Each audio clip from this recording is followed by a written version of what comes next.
Assalamualaikum warahmatullahi wabarakatuh. Waalaikumsalam warahmatullahi wabarakatuh. Bagaimana kabarnya hari ini anak-anak? Alhamdulillah, subhanallah, Allahu Akbar, yes. Oke. Sebelum kita mulai pembelajaran, marilah kita membaca doa dulu. Coba Mas Rehan dipimpin doanya. A'udzu billahi minasy syaithanir rajim. Bismillahirrahmanirrahim. Alhamdulillahi rabbil alamin. Ar-Rahmanir Rahim. Maliki yaumiddin. Iyyaka na'budu wa iyyaka nasta'in. Ihdinas siratal mustaqim. Siratal ladzina an'amta 'alaihim ghairil maghdubi 'alaihim waladdallin. Amin. Bismillahirrahmanirrahim. Raditu billahi rabba wa bil islami dina wa bi Muhammadin nabiyyan wa rasula. Rabbi zidni ilman nafi'an warzuqni fahman thayyiban bi rahmatika ya arhamar rahimin. Walhamdulillahi rabbil alamin. Alhamdulillah. Hari ini siapa yang tidak masuk? Masuk semua ya? Alhamdulillah. Oke. Coba anak-anak, masih ingat apa materi kita pada minggu yang lalu? Kita membahas tentang Nabi Sulaiman alaihi salam. Oke. Apa yang kalian ketahui tentang Nabi Sulaiman alaihi salam?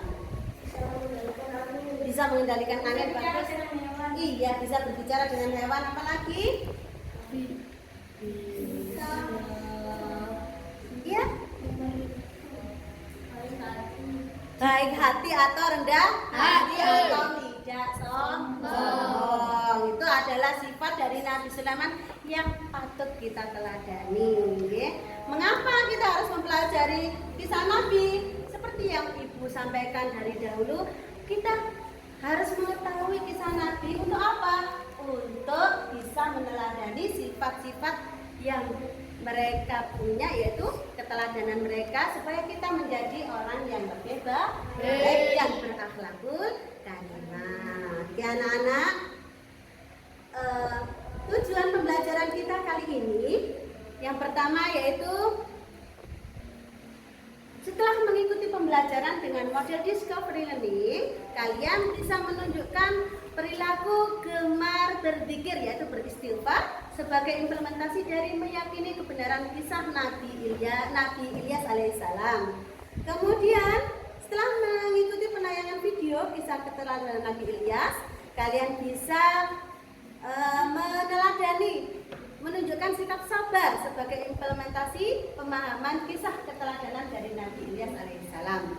Kemudian setelah kalian berdiskusi, diharapkan kalian bisa menjabarkan silsilah dari Nabi Ilyas alaihissalam sebagai bentuk keteladanan dari Nabi Ilyas alaihissalam. Kemudian setelah berdiskusi dengan teman kalian, kalian bisa menganalisis tentang adab atau siksa yang diberikan oleh Allah kepada kaum dari Nabi Ilyas alaihissalam. Kemudian setelah kalian berdiskusi, kalian juga bisa menaikkan sikap teladan dari Nabi Ilyas alaihissalam dalam kehidupan sehari-hari. Kemudian tujuan pembelajaran yang terakhir yaitu setelah mengikuti pembelajaran ini, kalian bisa menceritakan dari kisah Nabi Ilyas alaihi salam. Oke anak-anak, sebagai langkah pertama dalam pembelajaran kita, silahkan kalian buka buku halaman 42. Kalian baca, kemudian kalian cermati, dan juga kalian catat yang menurut kalian penting tentang kisah keteladanan dari Nabi Ilyas alaihi salam. Dikasih waktu 10 menit untuk membaca. Silahkan.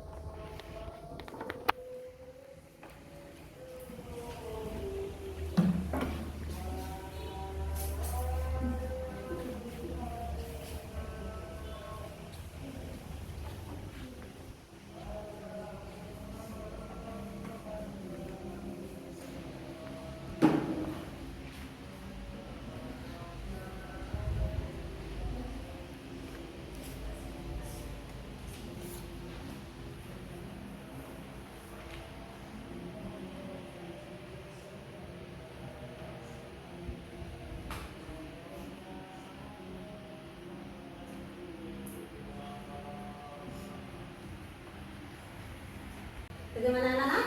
Sudah selesai kalian membacanya? Sudah. Ya. Untuk menambah pengetahuan kalian tentang kisah keteladanan Nabi Ilyas alaihissalam, Ibu akan memutarkan video pembelajaran tentang Nabi Ilyas. Nah, kalian amati video ini nanti. Kemudian kalian catat yang menurut kalian penting. Dan anak siap untuk mengamati video? Selamat menonton.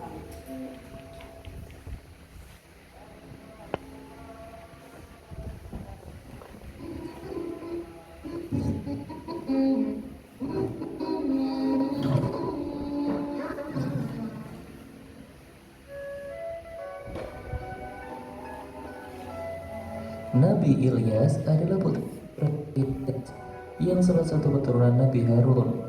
Dia diutus oleh Allah Subhanahu wa taala untuk menjadi seorang nabi dan menjadi pemimpin kaum Dan. Beliau mendapat amanah untuk mengajak seperti cara Israel dengan kebiasaannya yang bernama Baal. Berhala itu berada di tengah-tengah kota.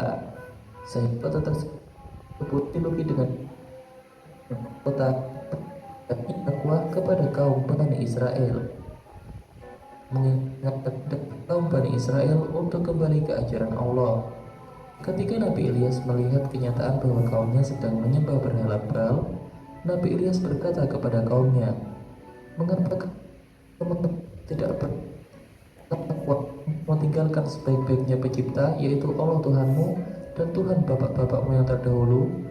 Quran Surat As-Saffat ayat 124 sampai 126. Mendengar ajakan dari Nabi Ilyas, kaum Bani Israel begitu marah dan berkata, "Hai Ilyas, berani sekali engkau meminta kepada kaum kami untuk meninggalkan Tuhan-Tuhan kami. Sesungguhnya kami melakukan hal itu karena bapak-bapak kami juga telah melakukan hal yang sama." Seru kaum Bani Israel kepada Nabi Ilyas. Bahkan kaum Bani Israel terang-terangan menghina dan mengejek Nabi Ilyas. Walaupun begitu, Nabi Ilyas tetap sabar dan terus berdakwah kepada kaum Bani Israel.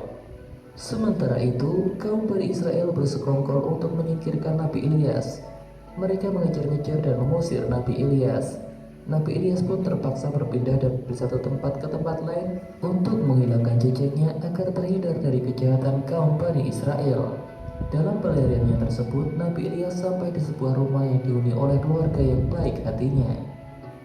Mereka menerima Nabi Ilyas tanpa pamrih. Saat itu, salah satu anggota keluarganya di rumah itu sedang menderita sakit. Orang itu adalah Nabi Ilyas yang beberapa tahun kemudian diutus menjadi nabi dan menemani dakwah Nabi Ilyas. Ketika masih muda, Nabi Ilyas menderita sakit keras. Akhirnya Nabi Ilyas berdoa kepada Allah Subhanahu wa taala untuk memohon kesembuhan Nabi Ilyas. Dengan izin Allah, Nabi Ilyas sembuh dari penyakitnya tersebut. Sikap yang dilakukan Nabi Ilyas dalam menyembuhkan Nabi Ilyas membuatnya tertarik untuk mengikuti ajaran Nabi Ilyas. Setelah Nabi Ilyas melihat Nabi Ilyas dapat menyembuhkan penyakitnya yang cukup parah melalui pertolongan Allah Subhanahu wa taala, hal itu menjadi bukti baginya mengikuti ajaran Nabi Ilyas dan beribadah kepada Allah. Sejak saat itu, Nabi Ilyas memiliki teman untuk berdakwah. Sementara itu, 3 tahun telah berlalu sejak Nabi Ilyas diusir oleh kaum Bani Israel. Kaum Bani Israel dilanda kekeringan selama 3 tahun tersebut. Mereka sangat menderita karena kelaparan dan kematian pun menjadi pemandangan sehari-hari. Mereka mengalami kekurangan air dan tersiksa. Di samping itu, banyak tanaman dan binatang ternak yang akhirnya mati. Kekeringan terus berlanjut dan tidak ada tanda-tanda kapan akan berakhir. Akhirnya, beberapa tokoh masyarakat berkumpul dan membicarakan masalah kekeringan di kota mereka. Salah seorang dari kaum Bani Israel berkata, "Kita telah diingatkan oleh Nabi Ilyas sebelumnya, akan tetapi kita tidak memperdulikannya. Bahkan kita mengusirnya. Sekarang apa yang diucapkannya telah terjadi kepada kita. Lalu apa usulmu untuk terhindar dari azab ini?" Jawab salah satu kaum Bani Israel, "Kita harus menemukan Ilyas dan bertobat kepada Allah. Lalu kita minta Ilyas agar memohon kepada Allah untuk tidak mengazab kita." Usul salah satu kaum Bani Israel.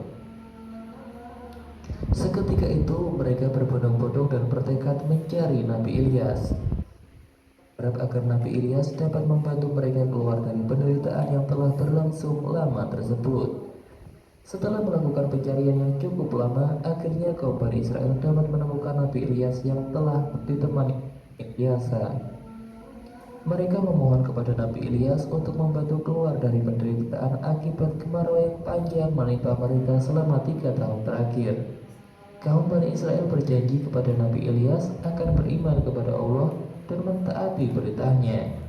Kemudian mereka pun menghancurkan berhala-berhala mereka secara beramai-ramai. Kaum Bani Israel pun segera beriman kepada Allah Subhanahu wa taala. Melihat penderitaan kaum Bani Israel, akhirnya Nabi Ilyas luluh karena tidak tega melihat penderitaan mereka. Nabi Ilyas kemudian berdoa kepada Allah Subhanahu wa taala agar kaum Bani Israel diberikan rahmatnya dengan menurunkan hujan. Tidak lama kemudian hujan turun membasahi kota Baalbek. Tanaman mulai tumbuh dan orang-orang serta binatang mulai dapat menggunakan air sesuai dengan kebutuhan mereka. Kaum Bani Israel pun kembali hidup makmur dan sejahtera. Tapi beberapa tahun kemudian, kaum Bani Israel kembali pada kebiasaan mereka dan mengingkari janjinya dengan kembali menyembah berhala dan menggunakan harta benda mereka untuk berbuat maksiat. Akhirnya, Nabi Ilyas kembali berdoa kepada Allah agar kaum Bani Israel mendapatkan azabnya. Tidak lama kemudian, mereka tertimpa azab dari Allah Subhanahu wa taala. Itulah tadi kisah singkat tentang Nabi Ilyas serta diazabnya kaum Bani Israel. Semoga kita bisa mengambil hikmah dari kisah ini. Terima kasih telah menyaksikan video ini dan sampai jumpa. Oke, anak-anak, bagaimana? Sudah menyimak video pembelajaran tadi? Sudah. Coba anak-anak, Nabi Ilyas tadi diutus untuk kaum apa? Kaum Bani Israel. Iya. Coba, Nabi Ilyas ini merupakan keturunan keempat dari Nabi Harun alaihissalam. Ya. Coba kaum Bani Israel ini menyembah berhala yang bernama siapa tadi? Hah? Baal. Siapa nama berhalanya? Baal. Coba anak-anak, Nabi Ilyas pada saat mengingatkan kaumnya, apakah diterima apa ditolak? Diterima. Tolak. Ditolak apa diterima? Ditolak. Bahkan beliau bersembunyi di goa selama berapa tahun? 10 tahun beliau. Untuk apa? Kenapa kok beliau bersembunyi? Karena takut dibunuh sama kaum Bani Israel. Ya, anak-anak. Selanjutnya tugas kalian diskusikan. Ibu akan membagikan tugas untuk kalian diskusikan. Kalian ceritakan tentang kisah keteladanan Nabi Ilyas alaihissalam.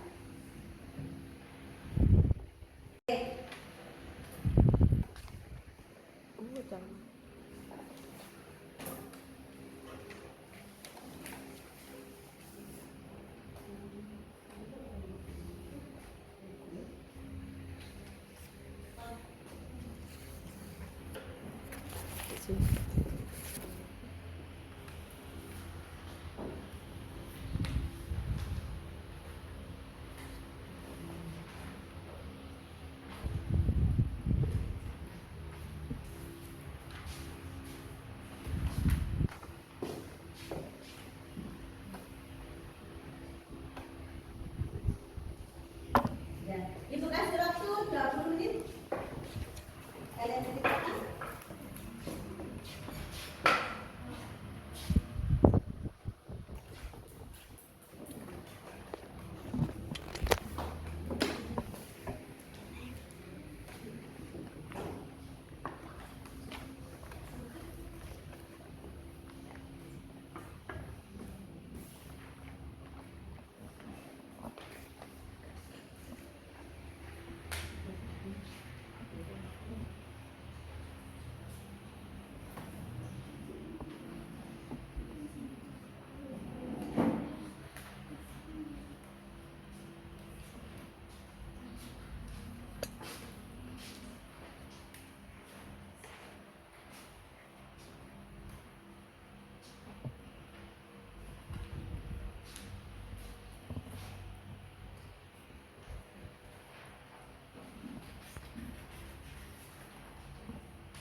Bagaimana anak-anak? Sudah selesai? Sudah. Oke, coba kelompok mana yang pengen presentasi duluan? Ya, kelompok satu dulu, oke. Silakan kelompok satu. Oke. Ayo semuanya ke depan. Sudah dibentuk.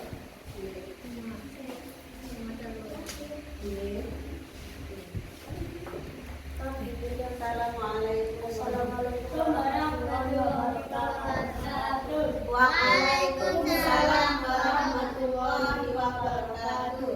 Saya dari kelompok 1. Maka hasil diskusi kami. Nabi Ilyas merupakan keturunan keempat dari Nabi Harun alaihissalam. Nabi Ilyas diutus oleh Allah SWT untuk meningkatkan kaum Bani Israil yang membanggakan karena menyembah berhala yang bernama Baal dan tidak mau menyembah Allah SWT.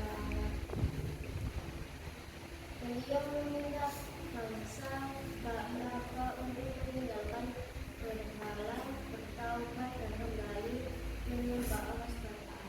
Oke, tepuk tangan untuk kelompok satu. Assalamualaikum warahmatullahi wabarakatuh. Oke, tepuk tangan semuanya. Selanjutnya kelompok 2.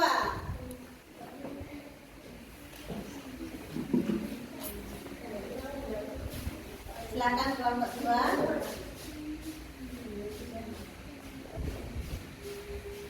Assalamualaikum warahmatullahi wabarakatuh. Waalaikumsalam warahmatullahi wabarakatuh. Kami dari kelompok 2 akan mempresentasikan hasil diskusi kami. Mereka menolak dan ingin membunuh Nabi Ilyas agar selamat dari kerajaan kaum Bani Israel. Dan Nabi Ilyas bersembunyi di gua selama 10 tahun.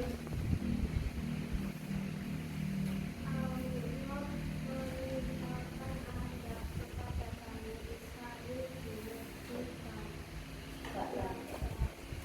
Mereka dilanda kekeringan yang sangat lama.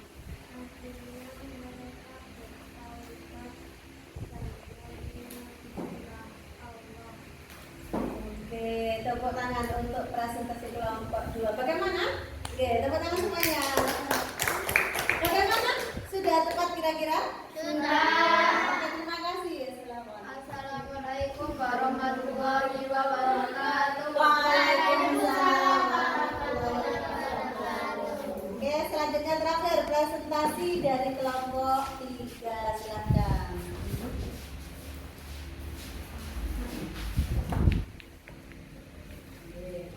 Assalamualaikum warahmatullahi wabarakatuh. Waalaikumsalam warahmatullahi wabarakatuh. Kami dari kelompok 3 akan mempresentasikan hasil diskusi kami. Namun setelah musibah itu berhenti,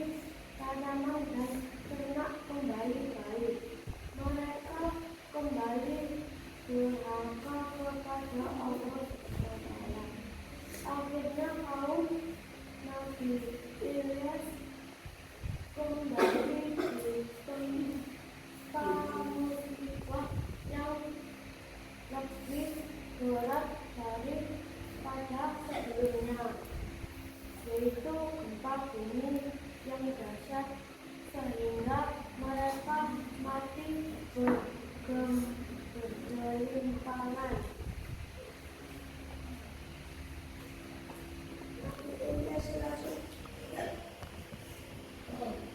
Nabi Ilyas selalu sabar dalam menghadapi taubat.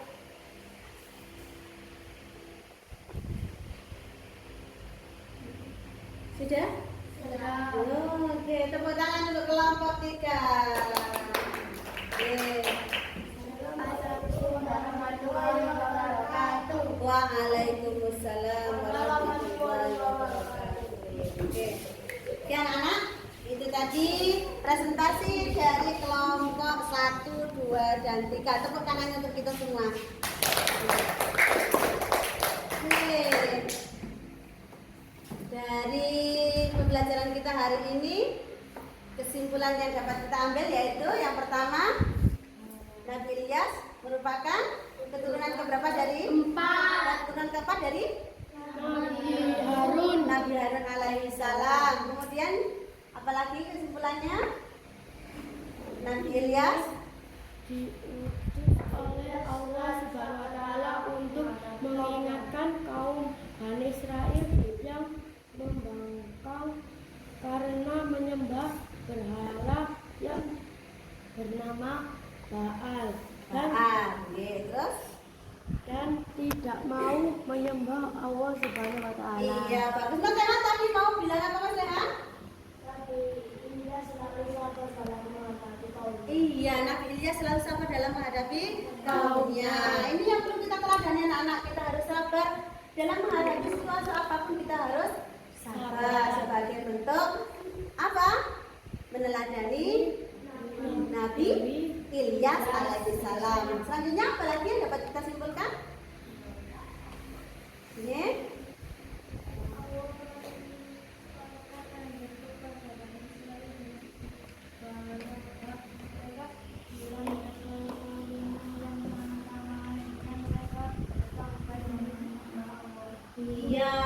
Iya, mereka itu kaum Bani Israel diberi Allah musibah berupa apa? Dikasih adab berupa apa? Kekeringan selama 3 tahun. Akhirnya mereka bertobat kepada Allah. Nah, itu tadi kesimpulan dari pembelajaran kita hari ini.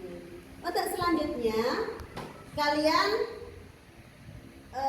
tuliskan, semuanya menuliskan, kalian ceritakan kisah dari Nabi Ilyas alaihi salam untuk penilaian KD 4.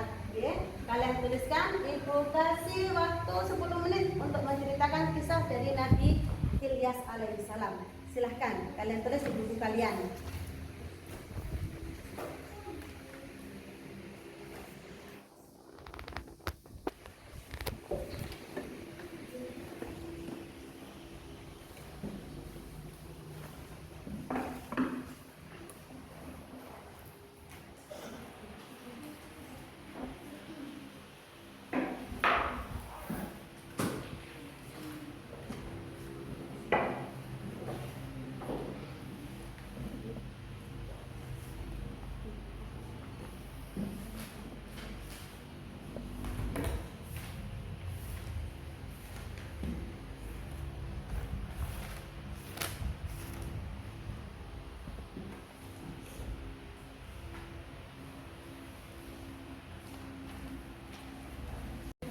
Oke anak-anak, alhamdulillah pembelajaran kita kali ini sudah kita laksanakan. Apa yang dapat kita pelajari hari ini tentang kisah Nabi Ilyas? Yang pertama tadi, kita dapat meneladani sifat dari Nabi Ilyas alaihissalam, yaitu tentang apa? Kesabaran beliau dalam menghadapi kaumnya. Meskipun beliau akan dibunuh, beliau tetap sabar dan mendoakan umatnya. Okay? Nabi Ilyas merupakan Rasul Allah yang diutus untuk kaum Bani Israel. Kemudian Kemudian adab yang diberikan oleh Allah kepada kaum Bani Israel atas kedurhakaannya kepada Allah, yaitu yang pertama berupa kekeringan selama 3 tahun. Kemudian mereka bertobat. Setelah itu mereka ingkar lagi. Akhirnya Allah memberikan adab yang kedua, yaitu berupa gempa bumi yang dahsyat. Akhirnya mereka semua banyak yang meninggal dunia. Oke anak-anak, untuk pembelajaran kita yang akan datang, yaitu kita sudah selesai akan membahas tentang kisah Nabi Ilyas alaihissalam. Sebelum kita akhiri, marilah kita membaca doa bersama yang akan dipimpin oleh Mas David. Di tempat duduk yang berdoa mulai. Bismillahirrahmanirrahim. Wal 'asri innal insana lafi khusrin illal ladzina amanu wa 'amilus sholihat wa tawasaw bil haqqi wa tawasaw bis sabr. Shadaqallahul azim. Bismillahi tawakkaltu 'ala Allah. La haula wa la quwwata illa billahil aliyyil azim. Ya Allah, ya Tuhan kami, berikanlah kami kepandaian dan berikanlah kami keselamatan dalam perjalanan pulang. Amin ya rabbal alamin. Alhamdulillah rabbil alamin. Jangan lupa jaga kesehatan, ya. Terus belajar, ya. Nanti minggu depan kita akan melaksanakan ulangan, oke? Penilaian harian ketiga. Dan anak, assalamualaikum warahmatullahi wabarakatuh. Waalaikumsalam.